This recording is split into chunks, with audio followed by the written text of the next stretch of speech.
Drones ద్వారా ఎక్కడికక్కడ బిల్డింగ్ల పైన ఉంటే ఆహారం పంపించే పరిస్థితికి వచ్చాం. ఎన్ని ప్రయత్నాలు చేసినా చివరి నుండే వ్యక్తులకి మేము సరిగా అందించలేకపోయాం.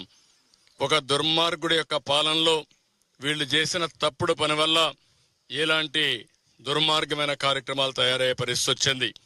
మనం నిలబడుకున్నటువంటి ఈ బ్రిడ్జికి కనీసం ఆ పక్క ఈ పక్క దారి 5 సంవత్సరాల్లో వేయలేకపోయారు. కనీసం ఒక దారి కూడా ఏర్పాటు చేయలేని వీళ్ళు ఈ రాష్ట్రాన్ని ఏ విధంగా అభివృద్ధి చేశారో మనం గుర్తుపెట్టుకోవాల్సిన అవసరం ఉంది. అభివృద్ధి చేయకపోతే పర్వాలేదు. నేను ఆ రోజు నుంచి చెప్పాను, వ్యవస్థలు చిన్న భిన్నం అయిపోయినాయి, భ్రష్టు పట్టిపోయినాయి. ఈ వ్యవస్థల భ్రష్టు పట్టిపోయిన దానివల్ల ఎవరు పని చేయలేని మొరేలు లేదు, ఎవరు పని చేసే ధ్యాస లేదు. అక్కడి నుంచి నాకు 2-3 రోజులైతే శత విధాల అడ్మినిస్ట్రేషన్ ని ఫోర్స్ చేసిన